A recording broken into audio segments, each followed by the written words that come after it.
చూడడం కానీ దారుణమైనటువంటి కరువు.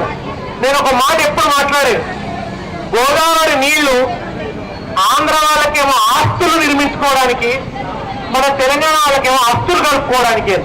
అంటే బొక్కలు కలుపుకుంటారు, చచ్చిపోతే బొక్కలు కలుపుకునేందుకు ధర్మం పురిపోదు.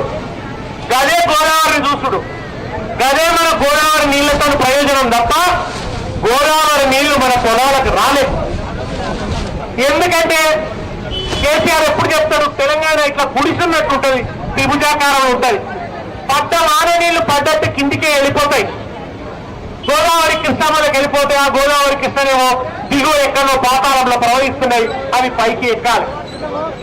ఒకే ఒక్క ప్రాజెక్టు కట్టిన ఆంధ్రాలో శ్రీరామ్ సాగర్ ప్రాజెక్టు కట్టిండ్రు, అది కూడా పూర్తి చేయలే, దాన్ని కూడా పూర్తి నిర్మాణం చేయలే.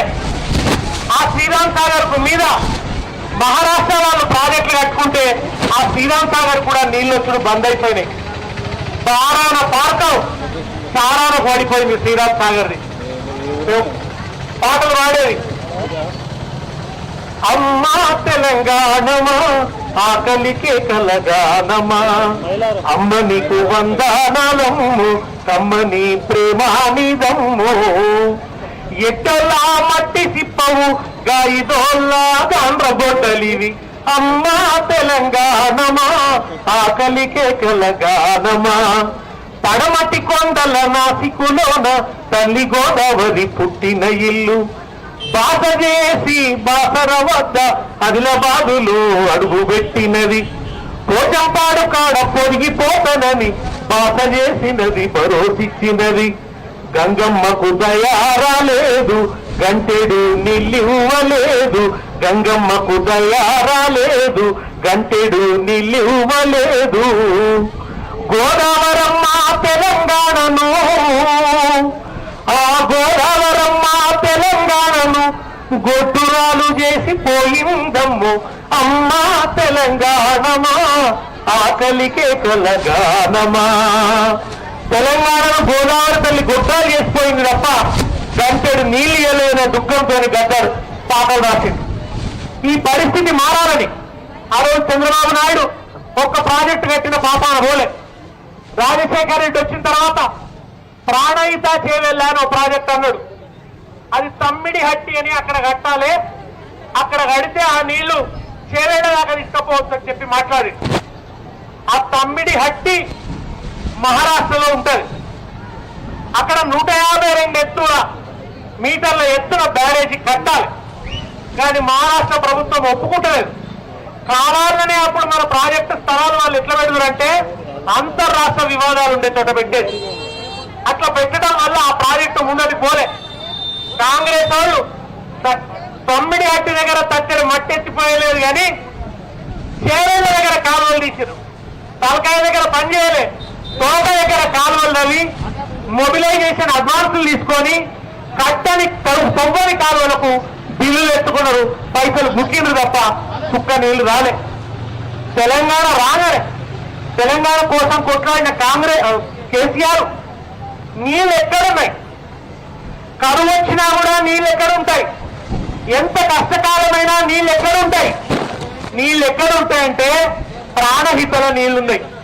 ఆ ప్రాణహిత మేడిగడ్డ దగ్గర అద్భుతంగా పారుతుంటది, 365 రోజులు నిండుగా పారుతుంది అక్కడ గోదావరి. ప్రాణహిత కలిసిన తర్వాత చాలా నీళ్లున్నాయి, అక్కడ కావలసినన్ని నీళ్లున్నాయి. ఇదైతే సరిగ్గా ఉంటది, ఇక్కడ బ్యారేజ్ కట్టాలని చెప్పి ఆయన అక్కడ మేడిగడ్డ బ్యారేజ్ కట్టి అక్కడి నుంచి నీళ్లు తెచ్చి సుందిళ్ళలో పోసి అన్నారంలో పోసి మిడ్మానేరు కాంగ్రెస్ వాళ్ళు సగం కడితే ఆ మిడ్మానేరును పూర్తి చేసి నీళ్లు ఎల్లంపల్లికి, ఎల్లంపల్లి నుంచి మిడ్మానేరుకు, మిడ్మానేరు నుంచి అన్నపూర్ణ సాగర్కు, అన్నపూర్ణ సాగర్ నుంచి రంగనాయక సాగర్కు తెచ్చి మన సిద్దిపేట ప్రాంతాన్ని సస్యశ్యామలం చేసిండు. మనందరం 10 ఏళ్ళు కళ్ళ చూసినాం, భూమికి బరువు అయ్యేంత పంట పండింది, ఎన్నడూ కళ్ళ చూడనంత పంట. తెలంగాణ రైతుల తలరాత మారిపోయింది, సిద్దిపేట రైతుల తలరాత మారిపోయింది. అంతకుముందు నేను ఎందుకు బతకాలి అనుకున్నారు రైతులు, చచ్చిపోయిందే మంచిది అనుకున్నారు. ఆత్మహత్యల తెలంగాణ అయిపోయింది, ఆత్మహత్యల తెలంగాణను అన్నపూర్ణగా మార్చిండు కేసీఆర్, ఆకలి కేకలు లేని తెలంగాణగా మార్చింది కేసీఆర్.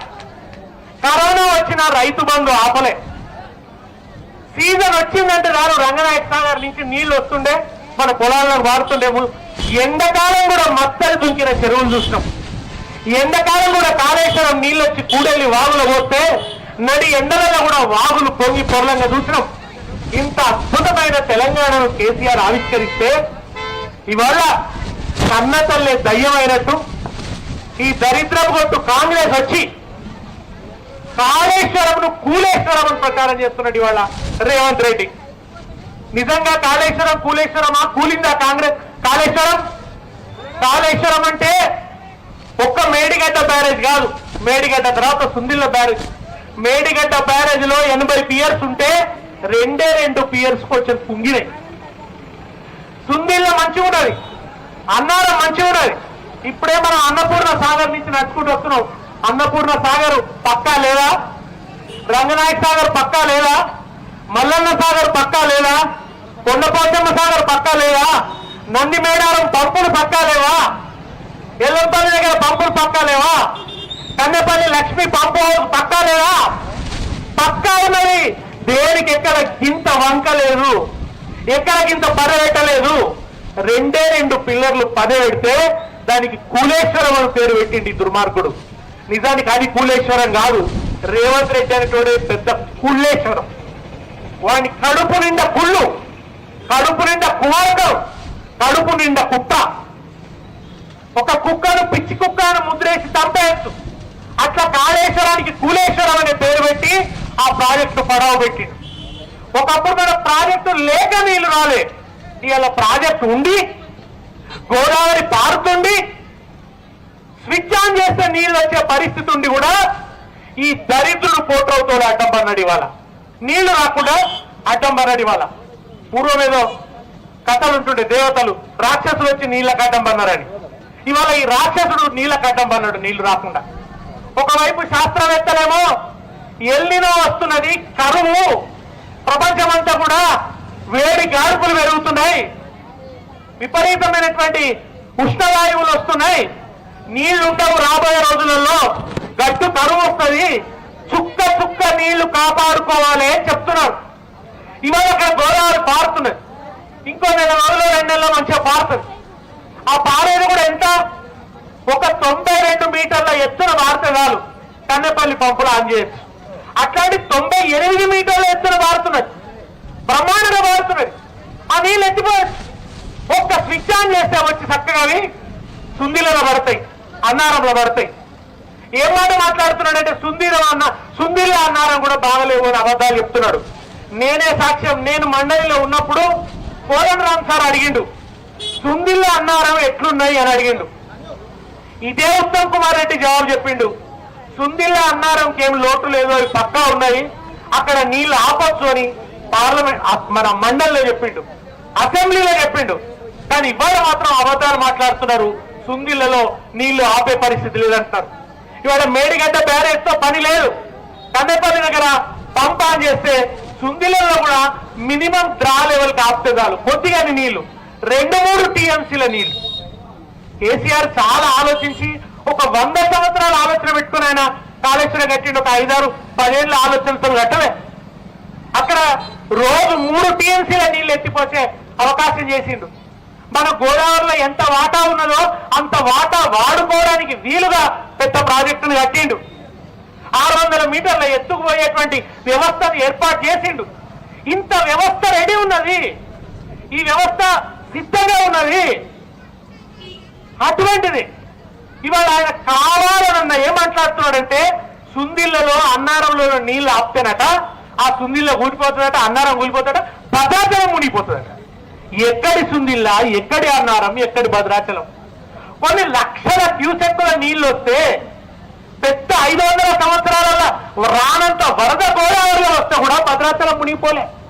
ఇవాళకి మనం 3-4 టీఎంసీలే నీళ్లు ఆపుకుంటే ఒకవేళ నిజంగా ఆ ప్రాజెక్టుకి ఏమైనా అయితే ఆ నీళ్లు నదిలేకపోయినా భద్రాచలానికి ఏం కాదు. పచ్చి అబద్ధాలు. ఊరికి అవాసం ఉండదు కదా రేవంత్ రెడ్డి మాట్లాడితే, ఎట్లా పడితే అట్లా మాట్లాడతాడు. నోటికి ఎంత వస్తే అంత. అందరు చెప్తున్నారు ఏం కాదు, నువ్వు నీళ్ళు ఎత్తిపోయాడు. చివరికి తిక్కవుట్టుకొచ్చి హరీష్ రావు అయితే నాకు ఒక 3 నెలలు మంత్రి పదవి విడిచిపెట్టు, నాకు నీళ్ళ శాఖ మంత్రి పదవి నాకు ఇడిచిపెట్టు, నాకు ఆఫీస్ కూడా వద్దు, నాకు ప్యూన్ వద్దు, నాకు జీతం ఇయ్యకు, నాకేమి ఇయ్యకు, నాకు ఆఫీసర్లని ఆ కట్టుకొచ్చే అధికారం ఇయ్యి. సుందిళ్ళకి ఏం కాకుండా, అన్నారానికి ఏం కాకుండా నీళ్ళు వచ్చి తెలంగాణ రైతుల పొలాలు తడిపేటట్టు 3 నెలలలో నేను చేస్తా అని చెప్పి హరీష్ రావు ఛాలెంజ్ చేసిండు. అభయపరచు కదా, మరి అభయపరచు కదా, ఎందుకు అభయపడు? అబ్బ చెప్పి ఇగో నేను నీకు అబ్బ చెప్తున్నా, ఏమన్నా అయితే మీ బాధ్యత, ఎట్లా చేస్తారా చేయండి చూస్తా, నా మాట నిజమో మీ మాట నిజమో చూద్దామని ఛాలెంజ్ చేయొచ్చు కదా రేవంత్ రెడ్డి. చేస్తలేడు అంటే ఏంటి, మనకి ఇయ్యడు, తాను చేయడు. ఉత్తనే అబద్ధాలు పోసుకోవడం మాటలు చెప్పుకుంటూ ఇవాళ నీళ్ళు ఎత్తిపోస్తలేడు. ఇంకో దిక్కేమో పట్టిసీమ దగ్గర చంద్రబాబు నాయుడు పచ్చని నీళ్లు ఎత్తిపోసుకుంటున్నాడు. ఇదే గోదావరి పోతుంటే, మన తెలంగాణ దాటిపోతుంటే ఆంధ్రాలకు చేరగానే ఆయన బ్రహ్మాండంగా ఎత్తిపోసుకుంటున్నారు. వాళ్ళు నిల్వ చేసుకుంటున్నారు. రేపు కరువు వస్తున్నది, వాన పడేటట్లేవు, నీళ్లు ఉండేటట్లేవు అని వాళ్ళు బ్యాంకులో పైసలు పెట్టుకున్నట్టు నీళ్లు పెట్టుకుంటున్నారు. మనం పెట్టుకోవద్దా? మనం కూడా ఇవాళ రంగనాయక సాగర్లో బ్యాంకులో పైసలు పెట్టుకున్నట్టు, రిజర్వ్లో పైసలు పెట్టుకున్నట్టు పెట్టుకోవద్దా? మనం మల్లన్న సాగర్ నింపి పెట్టుకోవద్దా? మనం మన చెరువులని నింపి పెట్టుకోవద్దా? వాన పడ్డా పడకున్నా మనకు పంట పండేటట్టు నీళ్లు పెట్టుకోవద్దా? మనం ఆ అవకాశం ఉండి కూడా ఎందుకు ఆపుతున్నావు? ఇవాళ ఎందుకు ఆపుతున్నావు అని అడిగితే ఎంత దుర్మార్గంగా మాట్లాడుతుందంటే, మాకు నీళ్లు నీళ్లు ఎట్లా రావాలి మా పొలాలకు అంటే ఏమంటాడు, హరీష్ రావును, కేసీఆర్ను, కేటీఆర్ను కోస్తే ఆ రక్తము కొవ్వు తీసుకపోయి పొలాలలో తల్లితే పంటలు పండుతాయని మాట్లాడుతున్నాడు. ఇట్లా మాట్లాడిన దుర్మార్గపు ముఖ్యమంత్రిని ఎవరినన్నా చూసినామా మనం? రక్తం బారిస్తావా నువ్వు ఇవాళ తెలంగాణలో? కేసీఆర్ నీళ్లు బారిచ్చిన కాలువలలో నువ్వు రక్తం బారిస్తావా? రక్తం బారిస్తా అంటున్నాడు. చివరికి మనం ఏమంటున్నాం, ఎంత దుఃఖం అంటే, తెలంగాణ ఉద్యమంలో ఒక మాట అన్నాం, మా ప్రాణాలు తీసుకోండి, మేము అంటు పెట్టుకొని చచ్చిపోతామని మన పిల్లలు, మా ప్రాణాలు తీసుకోండి అని తెలంగాణ ఇండి అన్నారు. ఇవాళ మనం ఏమంటున్నాం, మా రక్తం తీసుకోరా రేవంత్ రెడ్డి, మా రక్తాన్ని తీసుకోరా, కానీ కాళేశ్వరం నుంచి నీళ్ళు ఎత్తిపోయి రాట్నం. ఇవాళ ఇంతకంటే దుఃఖం ఇంకోటి ఉంటుందా? ఇవాళ మనల్ని ఎందుకు ఇంత దుఃఖం పాలు చేస్తున్నాడు ఈ దుర్మార్గుడు? ఎందుకు ఇంత అన్యాయం చేస్తున్నాడు? రైతుల పొలాలు ఎండినా సరే, తెలంగాణ నాశనం అయిపోయినా సరే, నేను చెప్పిన అబద్ధం నిజం కావాలి. నేను కాళేశ్వరం పనిచేయదని చెప్పినా, ఇప్పుడు నేను కట్కా అని చేస్తే, నీళ్ళు వస్తే, పొలాలు బారితే నా మాట అబద్ధం అవుతుంది, నా ఇజ్జత్ పోతుంది, నేను చేసిన ప్రచారం అంతా తప్పని తేలుతుంది. మళ్ళా నీళ్ళు వచ్చినాయంటే, మళ్ళా చెరువులు నిండినాయంటే ప్రజలకు ఆ చెరువు నీళ్ళల్లో కేసీఆర్ కనబడతాడు. కేసీఆర్ కనబడితే నాకు పుట్టగతులు ఉండవు, నా పని అయిపోతుంది అని చెప్పి ఇవాళ వార్కం కొద్ది నీళ్లు పారించకుండా చూస్తున్నాడు తప్ప, అరే అయ్యో రైతులు అన్యాయం అయిపోతారు నీళ్లు పారిద్దామని చెప్పి మాత్రం ఆలోచిస్తలేడు. ఇటువంటి పాలకుడు అవసరమా తెలంగాణ? కన్నతల్లే దైవ